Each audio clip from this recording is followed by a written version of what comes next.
He voted for Clinton in 2016. He's registered as a Democrat and says he's supporting Biden. Adam, take it away.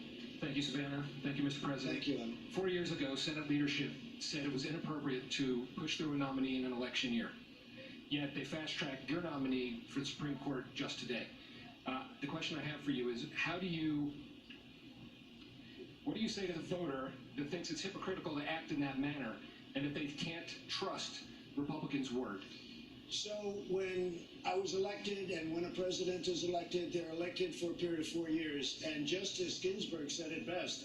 I think talking about President Obama having to do with somebody else, that the president is put there for 4 years, not for 3 years. So during this fourth year, it happened to come up, unfortunately, because I had great respect for Justice Ginsburg, but a vacancy happened to come up, and we picked somebody that's outstanding. She has been an absolute star, and I'm extremely proud of it. But again, plenty of time. I mean, there's plenty of time. We're going to do it before the election, but we also have much time after the election, but there's no reason to wait, because it's almost unanimous, it seems to me, certainly within the Republican Party, and frankly, most of the Democrats within closed rooms. I guarantee you that this is an outstanding person, and I'm using my fourth term. And you know, if you look at it, that if you put the shoe on the other foot, if they had this, they would do it 100%. So there's been 29 times when this has happened. All 29 times, a president has done exactly what I've done.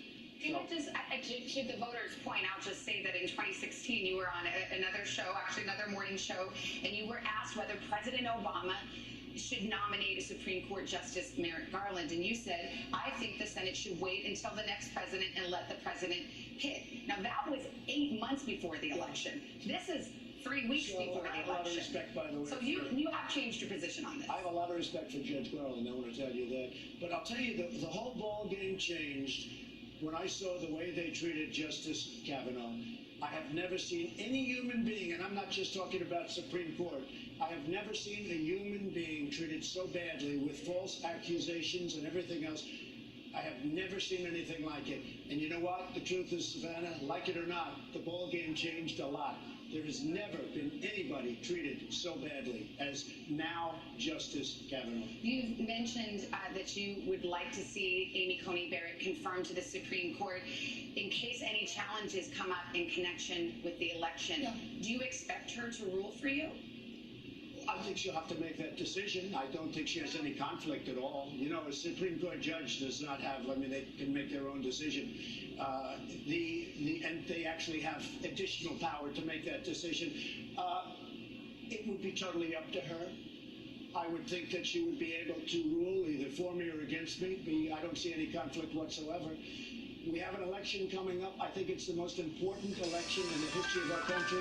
If for any chance, and it probably won't, and I hope it doesn't ever get to the Supreme Court, but if it did, I would think that she would rule one way or the other. I would think so. But for you think she would rule for you? I have no idea. I mean, of course she'll rule one way or the other, but... Believe it or not, I never asked her about it. I never talked about it. I didn't talk about any of the obvious things that you could talk about. And I think a lot of people in my position might.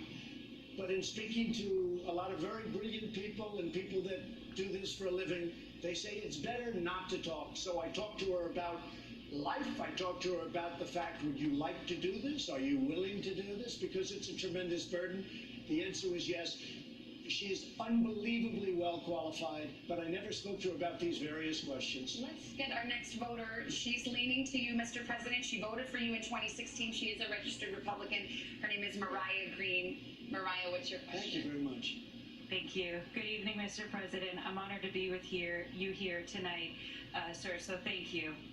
I'm a pro-life millennial, and my question for you today is, if Roe v. Wade is ultimately overturned in the future, what protections would be put in place or kept for where the mother's life is in jeopardy in relation to high-risk pregnancies? Well, again, I'm not ruling on this, and Roe v. Wade is something that a lot of people would say, obviously you're going to speak to somebody. I also, two other great justices, Justice Gorsuch and Justice Kavanaugh, I never spoke to them about Roe v. Wade. I never spoke to them about election laws. I never spoke to them about anything. And I've done the right thing from a moral standpoint. I don't even know from a legal standpoint, but it was the right thing.